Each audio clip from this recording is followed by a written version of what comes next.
আসসালামু আলাইকুম viewers, jazz cooking studio থেকে আমি ফারজানা আজ আপনাদের মাঝে নিয়ে এসেছি খুব মজাদার, খুবই পুষ্টিকর একটি খাবার। আজ করে দেখাবো কচি পালক শাক, লাউ শাক আর আলু, ডালের বড়ি দিয়ে, চিংড়ি মাছ দিয়ে একটু ঝোল।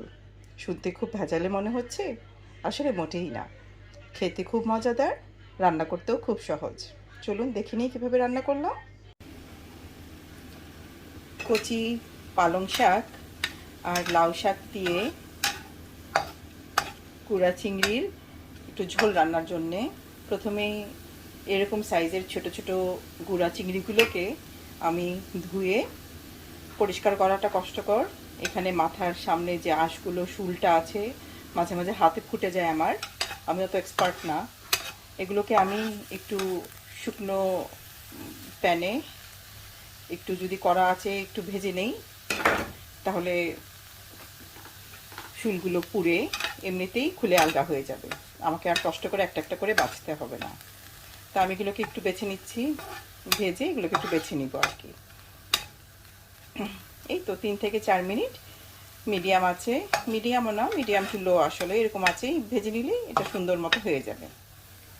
আর যেহেতু একটু হালকা রোস্টেড হচ্ছে, এটা কিন্তু খেতেও অনেক মজা লাগবে, তরকারিতে সুন্দর চিংড়ির ফ্লেভারটা বেরিয়ে আসবে। চিংড়িগুলো আমার রোস্ট করা মানে টালা হয়ে গেছে, দেখতে পাচ্ছেন শুলগুলো খুলে খুলে এই যে আলগা আলগা হয়ে গেছে। চিংড়িটা নিয়ে আমার কোনো ভেজাল করতে হলো না। চিংড়িটাকে আমি উঠিয়ে দিচ্ছি অপর একটি পাত্রে। প্যান চড়িয়ে দিয়েছি, পরিমাণ মতো রান্নার তেল দিয়ে দিব। শাক রান্নায় পরিমাণের তুলনায় একটু তেলের পরিমাণটা বেশিই লাগে, যেহেতু শাকে তো একটা বাগার দিতেই হয়, সে আগে কিংবা পরে। আমি একটু আগেই দিয়ে দিচ্ছি, শুরুতে দিয়ে দিচ্ছি 4টা আস্ত শুকনো মরিচ। মরিচগুলোকে আমি একটু টেলে নিব।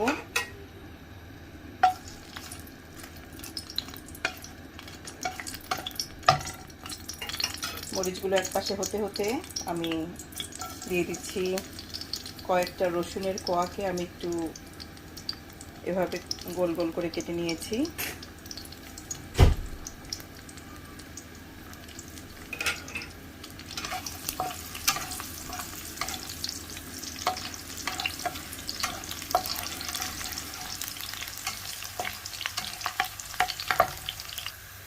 এই বাগার থেকেই শুকনো মরিচগুলো লালচে প্রায় হয়ে আসছে। আমি মরিচগুলোকে, শুধু রসুনগুলো রাখবো, মরিচগুলোকে আমি উঠিয়ে আলাদা পাত্রে রেখে দিব। মরিচগুলোকে আমি উঠিয়ে নিলাম। তেলের মধ্যে মরিচের ফ্লেভার অলরেডি মিশে গেছে। এখন দিয়ে দিচ্ছি পরিমাণ মতো পেঁয়াজ, ইচ্ছা মতো আপনারা দিয়ে নেবেন। মরিচগুলো উঠিয়ে ফেলার কারণ হলো যাতে শাক রান্নার সময় মরিচগুলো ভেঙে গিয়ে ঝালটা যাতে ছড়িয়ে না যায়। আপনারা চাইলে অবশ্যই মরিচটা রেখে দিবেন।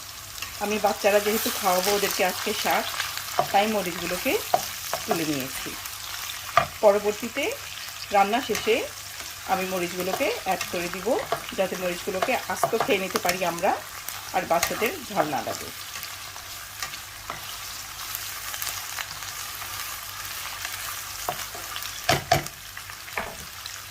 দিয়ে দিচ্ছি একটু পরিমাণ মতো হলুদের গুঁড়া, একটু লাল মরিচের গুঁড়ো দিব সামান্য।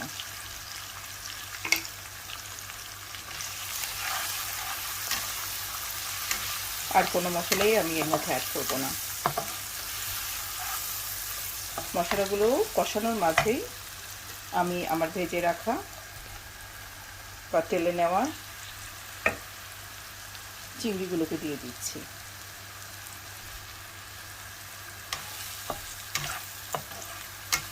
সামান্য পানি দিয়ে মশলাগুলোকে কষিয়ে নিব।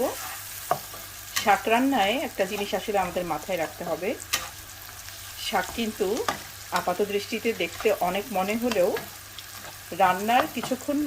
রান্না করতে গেলে কিছুক্ষণ পরেই দেখা যায় শাকগুলো চুপসে একেবারে কমে যায়। তাই লবণের ব্যাপারটা ঠিক শুরুতে আন্দাজ করা যায় না। তাই শাকের মধ্যে লবণ দেওয়ার জন্যে রান্নার শেষের দিকের সময়টাকে বেছে নেওয়াই ভালো। এর মাঝখানে দিয়ে দিব 7 কাপের মতো পানি। মশলাগুলোকে চিংড়ি আর মশলা একটু কষিয়ে নেওয়ার জন্য।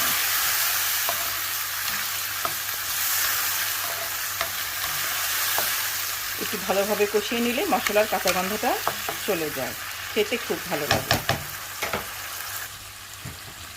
মশলাগুলো কষানো হয়ে গেছে। এ পর্যায়ে দিয়ে দিব এখানে আছে কিছু একদম নতুন কচি লাউ শাক আর একদম নতুন কচি পালং শাক। এই শাকগুলো এখানে আমার খুব প্রিয় একটা বোন তার নিজের বাগানে নিজে লাগিয়েছে, আর আজকে এই শাকগুলো আমাকে খুব মায়া করে শাকগুলো দিয়েছে। তা আমি আর লোভ সামলাতে পারিনি, আমি একসাথে সুন্দর করে শাকগুলোকে ধুয়ে বেছে রান্না করার জন্য লেগে গেলাম। এই শাকের মধ্যে যেহেতু বাচ্চাদেরকে শাক খাওয়াবো বলে প্ল্যান করেছি, শাকের টেস্টটা যাতে একটু বাচ্চাদের জন্য টেস্টি হয়ে থাকে, এজন্য আমি কিছুটা নতুন আলুও এর মধ্যে ব্যবহার করছি। আলুগুলোকে একটু একেবারে পাতলা না, একটু মোটা মোটা করে এভাবে কেটে নিয়েছি। এখন আমি এই শাক তেল মশলার মধ্যে শাক আলু সবগুলোই একবারে দিয়ে দিচ্ছি। কড়াইটা একদম ভরে গেছে, কিন্তু এটা দেখে ধোকা খেলে চলবে না। শাক ভীষণ ধোকা দেয়। একটু পরেই শাকগুলো চুপসে একদম নিচে নেমে যাবে। আমি এই মুহূর্তে নাড়াচাড়া করছি না, এটিকে আমি ঢাকনা দিয়ে ঢেকে রাখবো 4-5 মিনিটের জন্যে। তারপর দেখবেন শাক থেকে পানি বেরিয়ে শাকগুলো চুপসে একদম অল্প হয়ে গেছে। তখন পরিমাণ বুঝে আপনারা লবণটা ব্যবহার করবেন। দেখতে পাচ্ছেন শাকগুলো চুপসে গেছে। এখন শাকগুলোকে আমি ভালো মতো নেড়ে দিয়েছি, শাকের থেকেও মোটামুটি বেশ পানি বেরিয়েছে। এখন শাকগুলোর মধ্যে আমি পরিমাণ মতো পানি দিয়ে দিব, যতটুকু ঝোল আমার। শাকগুলোকে আমি ঢেকে রান্না করছি অল্প আছে। এই ফাঁকে একটা প্যান আমি চড়িয়ে দিয়েছি, এর মাঝে আমি অ্যাড করব কয়েকটাই প্রায় 12-14টি ডালের বড়ি, বা এগুলোকে কুমড়ো বড়িও বলতে পারেন। প্যানে সামান্য একটু তেলও দিয়ে দিব।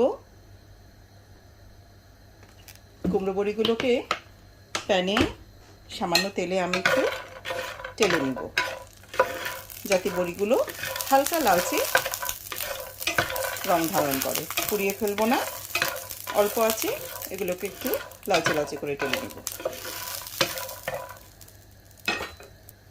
শাকের মধ্যে কুমড়ো বড়ি খেতে কিন্তু অসাধারণ লাগে। ভাবছেন বিলাতে বসে কুমড়ো বড়ি কোথায় পেলাম? আসলে পাওয়া যায়, কিছু কিছু ইন্ডিয়ান শপে পাওয়া যায়, কিন্তু এই কুমড়ো বড়িগুলো আমার আপুর শ্বশুরবাড়ি থেকে দেয়া। আমার বোন একদম ওর শ্বশুরবাড়ির ওদের নিজেদের বানানো, এত যত্ন করে বানানো, খেতে অসম্ভব মজা। এই কুমড়ো বড়িগুলোকে আমার জন্য উঠিয়ে রেখেছে।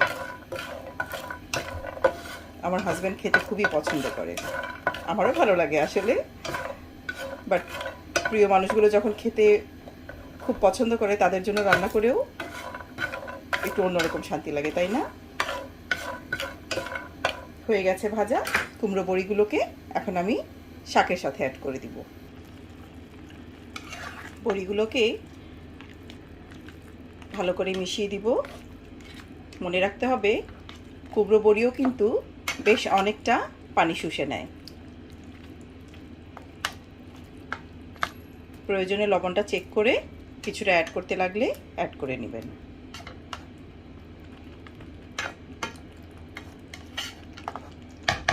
এ পর্যায়ে ঢাকা দিয়ে রান্না করব আরও 5 থেকে 6 মিনিট।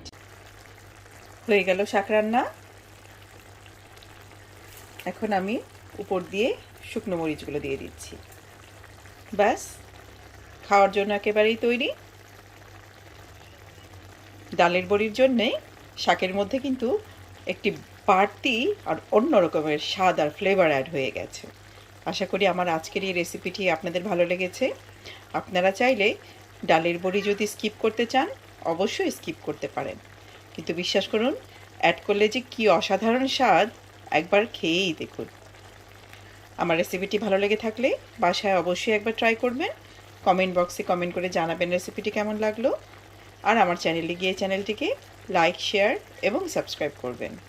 ফিরে আসবো আরও একটি রেসিপি নিয়ে। আজ এ পর্যন্তই। আসসালামু আলাইকুম।